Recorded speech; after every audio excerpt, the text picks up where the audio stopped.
बिस्मिल्लाहिर्रहमानिर्रहीम। Dear students, आज हम एक नए लेक्चर के साथ हाजिर हैं। तो जैसे कि पहले हमारे जो 2 लेक्चर थे वो इसी टॉपिक पर थे, सिंपल हार्मोनिक मोशन। और सिंपल हार्मोनिक मोशन के बेटे हम 2 एग्जांपल डिस्कस कर चुके हैं। पहली एग्जांपल थी मैसेटर स्प्रिंग सिस्टम और दूसरी एग्जांपल थी सिंपल पेंडुलम। वो दोनों हमने बेटा डिटेल से डिस्कस किए। और जो इसकी अब तीसरी एग्जांपल है वो है हमारे पास बॉल एंड बाउल सिस्टम। मैंने जस्ट बेटे यहाँ पे डायग्राम शो की है। इसकी जो फर्दर एक्सप्लेनेशन है वो आपके पास बुक में मौजूद है, जिसे हम वहाँ से भी देखकर स्टडी कर सकते हैं। तो हम जस्ट इसकी डायग्राम को डिस्कस करेंगे। अब बेटा हमने सिंपल हार्मोनिक मोशन में एक बात सीखी थी कि बॉडी जो है अपना मीन पोजीशन के अबाउट क्या करे, टू एंड फ्रो मोशन करे। तो वो क्या कहलाएगी बेटे हमारे with respect to constant time, वो मोशन क्या कहलाएगी बॉडी की, सिंपल हार्मोनिक मोशन कहलाएगी। तो अब उसकी थर्ड एग्जांपल हमारे पास है बॉल एंड बाउल सिस्टम। अब बॉल एंड बाउल सिस्टम को समझने के लिए बड़ा सिंपल सा कि बेटे हमारे पास एक बाउल है, उसमें हमने क्या रखा हुआ है, एक ये बॉल रखा हुआ है। ये उसका मीन पोजीशन जहाँ पे ये शो हो रहा है 0, ये उसका एक्सट्रीम पोजीशन ए और ये एक्सट्रीम पोजीशन बी।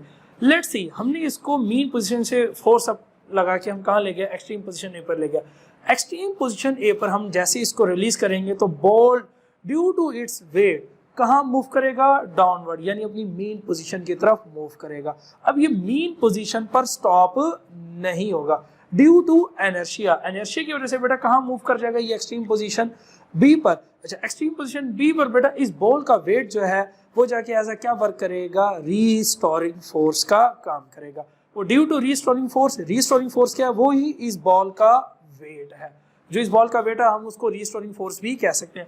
अब रीस्टोरिंग फोर्स की वजह से दोबारा कहाँ मूव करेगा, ये डाउनवर्ड मूव करेगा अपनी मीन पोजीशन की तरफ, लेकिन ड्यू टू इनर्शिया ये यहाँ पे स्टॉप नहीं होगा। कहाँ मूव कर जाएगा बेटे, ये एक्सट्रीम पोजीशन ए की तरफ, और ये टू एंड फ्रो मूव करता रहेगा। किसके बेटा, अपनी मीन पोजीशन के, एक्सट्रीम पोजीशन ए से बी, फिर extreme position B to A, ये मूव करता रहेगा। तो ये थी बेटे हमारे पास third example simple harmonic motion की, कि जिसमें बॉडी क्या करे, उसको ऑसिलेट करती रहे। अब नेक्स्ट बेटा जो हमारे पास फर्दर टॉपिक है वो है features of simple harmonic motion, यानी कि सिंपल हार्मोनिक मोशन की खसूसियात वो क्या क्या होंगी। फर्स्ट अगर हम इसके फीचर को डिस्कस करें, a body executing simple harmonic motion always vibrate about a fixed position. बेटे मीन पोजीशन का एन अदर नेम हम क्या कहते हैं, फिक्स्ड पोजीशन कहते हैं। इनमें कोई फर्क नहीं है, आप इसको मीन पोजीशन कह लें या फिक्स्ड पोजीशन कह लें, दोनों एक ही बात है। कि ये बात अभी हमने एग्जांपल में देखी कि ये जो बॉल है ये अपनी मीन पोजीशन के अबाउट क्या करेगा, टू एंड फ्रो करता रहेगा। तो ये इसका फर्स्ट फीचर हो गया। अब सेकंड फीचर देखिए, इसकी जो खसूसियत हो गया, it's acceleration is always directed toward the mean position. अब ये वाली जो हम कंडीशन है ये पहले भी हम पढ़ाए हैं और डिस्कस कराए हैं कि इस कंडीशन में देखिए, इस डायग्राम में देखिए, ये जो बॉल है इस बॉल को जैसे मूव करेंगे ऊपर एक्सट्रीम पोजीशन ए पर, रिलीज करेंगे तो कहाँ आएगा, ये मीन पोजीशन की तरफ आएगा। तो डेफिनेटली जो इस बॉल का जो एक्सेलरेशन है वो हमेशा किसकी तरफ होगा, उसका रुख अपनी मीन पोजीशन की तरफ होगा। हम मीन से लेके इसको एक्सट्रीम पोजीशन ए पर गए, रिलीज करेंगे, कहाँ जाएगा, ये मीन पोजीशन की तरफ। फिर ये ड्यू टू इनर्शिया यहाँ से मूव करके कहाँ जाएगा, एक्सट्रीम पोजीशन बी, और यहाँ पे जाके इसका वेट रीस्टोरिंग फोर्स बनेगा। रीस्टोरिंग फोर्स की वजह से दोबारा कहाँ आएगा, ये अपनी मीन पोजीशन की तरफ। तो यानी कि अब इस पूरे बॉल एंड बाउल सिस्टम में जो इस बॉल का जो एक्सेलरेशन है वो मीन पोजीशन की तरफ ही रहेगा। थर्ड फीचर बेटे हमारे पास, the magnitude of acceleration is directly proportional to its displacement from the mean position. भाई बॉडी का जो एक्सेलरेशन है वो डिस्प्लेसमेंट के डायरेक्टली प्रोपोर्शनल है। जैसे जैसे बॉडी ये बॉल ऊपर मूव करता रहेगा उस हिसाब से इसका डिस्प्लेसमेंट भी बढ़ता जाएगा। अब जितना ऊपर मूव करेगा उतना ज्यादा डिस्प्लेसमेंट होगा। तो ये बात हम न्यूटन सेकंड लॉ में भी 9th क्लास में पढ़ के आए हैं कि बॉडी का एक्सेलरेशन और डिस्प्लेसमेंट हमेशा डायरेक्टली प्रोपोर्शनल होते हैं। तो वही बात यहाँ पे अगेन रिपीट हो रही है इसके फीचर के तौर पे, क्योंकि ये जो कंडीशन है यहाँ पे भी फुलफिल हो रही है कि बॉडी का जैसे डिस्प्लेसमेंट बढ़ जाएगा तो उसका एक्सेलरेशन भी बढ़ जाएगा, या अगर एक्सेलरेशन बढ़ जाएगा तो बॉडी का डिस्प्लेसमेंट बढ़ जाएगा। लेट्स सी, अगर हम इसको यहाँ तक लेके आते हैं, इस पॉइंट तक बॉल यहाँ तक आया, जब डिस्प्लेसमेंट कम है एक्सेलरेशन भी कम। अब हमने इसको मूव करा के यहाँ तक ले गया एक्सट्रीम पोजीशन ए अब डिस्प्लेसमेंट बढ़ गया तो एक्सेलरेशन भी बढ़ गया। तो यानी कि डिस्प्लेसमेंट और एक्सेलरेशन दोनों क्या होते हैं बेटे, एक दूसरे के डायरेक्टली प्रोपोर्शनल होते हैं। अब नेक्स्ट फीचर यानी feature number 4, acceleration will be zero at mean position. अभी हम इसकी हाफ बात को डिस्कस करते हैं। Acceleration will be zero at mean position, यानी कि मीन पोजीशन पर जाके एक्सेलरेशन हमारे पास क्या हो जाता है बेटे, जीरो हो जाता है। अब एक्सेलरेशन कब जीरो होगा, डेफिनेटली तब जीरो होगा जब हमारे पास वेलोसिटी क्या रहेगी, कांस्टेंट रहेगी, या यूनिफॉर्म वेलोसिटी में एक्सेलरेशन प्रोड्यूस नहीं होता। लेकिन कंडीशन क्या है कि बॉडी का डायरेक्शन चेंज ना हो। तो अब यहाँ पे देखिए कि हमारे पास जो ये बॉल है, ये जैसे एक्सट्रीम से मीन पर आएगा तो एक्सट्रीम पे जाके इसका फाइनल वेलोसिटी जीरो हो जाएगा। लेकिन यहाँ से आने के दौरान दोबारा इसका वेलोसिटी क्या हो रहा है, इंक्रीज हो रहा है। लेकिन जैसे ही ये अपनी मीन पोजीशन पर पहुंचेगा तो यहाँ पर इसका वेलोसिटी मैक्सिमम हो चुका होगा और वेलोसिटी कांस्टेंट हो चुका होगा।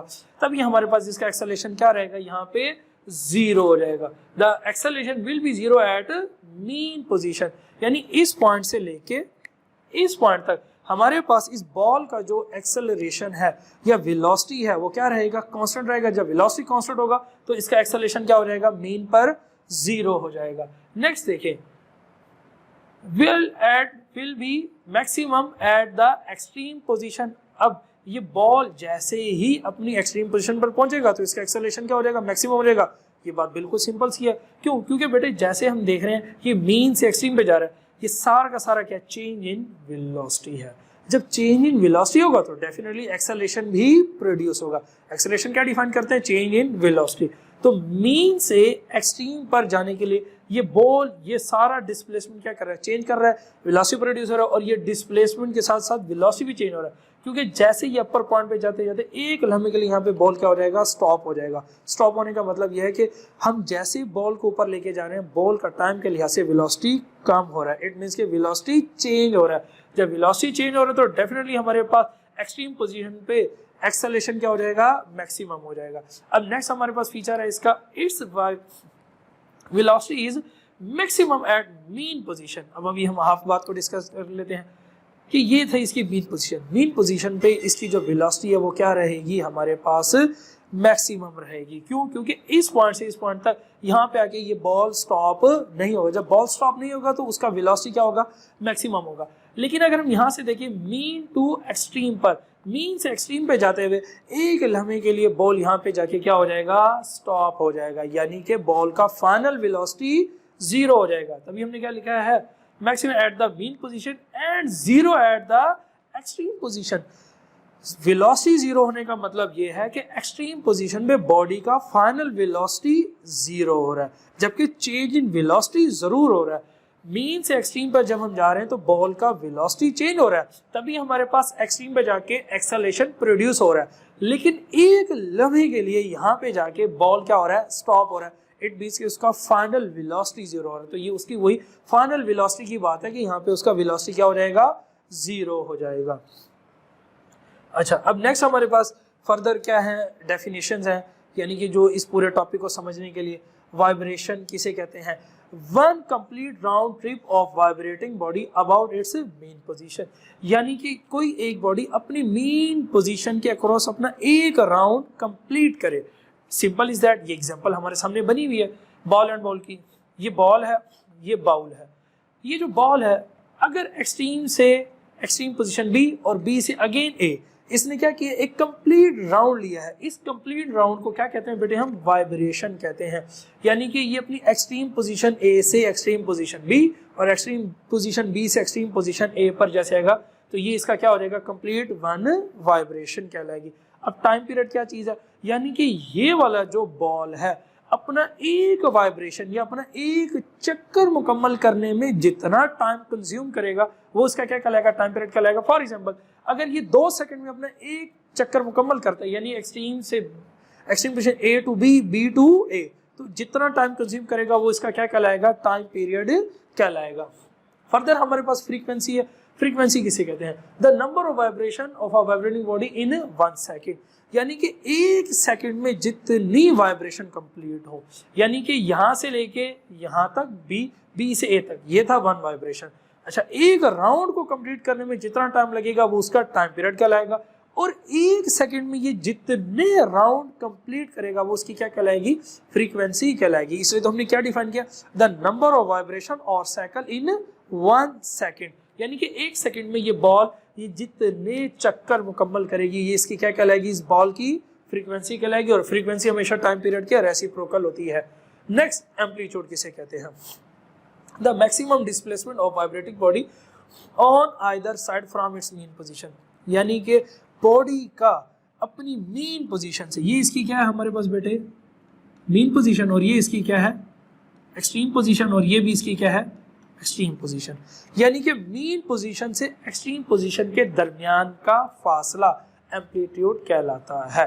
तो इसी तरह ये मीन से एक्सट्रीम के दरमियान वाला जो ये सारा डिस्टेंस है, ये डिस्टेंस क्या कहलाता है, ये हमारे पास एम्पलीट्यूड कहलाता है, जिसे हमने यहाँ पे साइन वेव की सूरत में शो किया है। ये मीन पोजीशन एक्सट्रीम इन दो के दरमियान का फासला ये एम्पलीट्यूड है ऑन अदर साइड, ये अपर पार्ट से भी है और वेव के और लोअर पार्ट से भी है। नेक्स्ट हमारे पास जो फर्दर टॉपिक है उसे कहते हैं हम डैम्प्ड ऑसिलेशन। डैम्प्ड ऑसिलेशन क्या चीज है, हमने यहाँ पे सिंपल से उसकी डेफिनेशन ड्रा की है, the oscillation of a system is reduce. बेटा यहाँ पे हमने जस्ट एक वर्ड ऐड किया जबकि बुक में ये मौजूद नहीं है। रिड्यूस मीन कम होना। द ऑसिलेशन, ऑसिलेशन किसे कहते हैं, वाइब्रेशन को कहते हैं। द ऑसिलेशन ऑफ सिस्टम, किसी भी सिस्टम की वाइब्रेशन को कम करना in the presence of some resistive force, यानी कोई रेजिस्टिव फोर्स है जिसकी मदद से किसी भी बॉडी की ऑसिलेशन कम होते होते होते एक वक्त है वो खत्म हो जाए।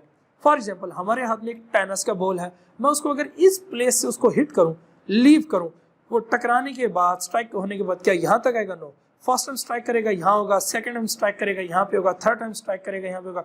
स्ट्राइक जितनी बार वो अर्थ के साथ स्ट्राइक करेगा उसकी वाइब्रेशन क्या होने लग जाएगी, कम होते होते होते बिल्कुल खत्म हो जाएगी और वो क्या आ जाएगा, रेस्ट में आ जाएगा।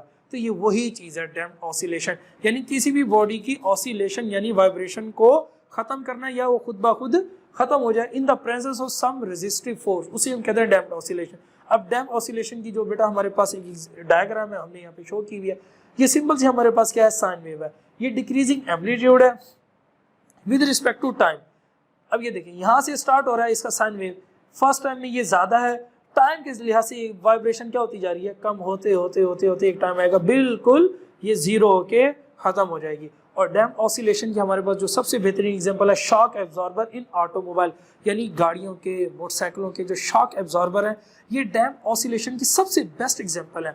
अब हमने अक्सर औक़ात रूटीन लाइफ में ऑब्जर्व किया है, स्पीड ब्रेकर आता है, रोड के ऊपर कोई जंप आता है, हमारी गाड़ी हमारा बाइक जैसे ही उस स्पीड ब्रेकर को क्रॉस करता है, अब क्रॉस करने के बाद फौरन से कुछ ही सेकंड कुछ ही लम्हे के बाद वो दोबारा स्टिल स्मूथ हो जाता है। अब ऐसा नहीं होता झटका लगने के बाद वो ऐसे ऐसे जाएगा, नो, स्टिल स्मूथ हो जाता है। वो शॉक एब्जॉर्बर एज अ क्या वर्क कर रहे हैं, डैम्प्ड ऑसिलेशन, यानी कि उस ऑसिलेशन को क्या कर रहे हैं, डैम्प कर रहे हैं। डैम्प का मतलब उसको खत्म कर रहे हैं, कम कर रहे हैं। इसलिए बड़ी बड़ी हैवी ऑटोमोबाइल्स गाड़ियां हैं उन सब के अंदर क्या लगाए जाते हैं, बेहतरीन किस्म के हम शॉक एब्जॉर्बर लगाते हैं और ये ऐसा क्या काम करते हैं, डैम्प्ड ऑसिलेशन का काम करते हैं। Thank you so much.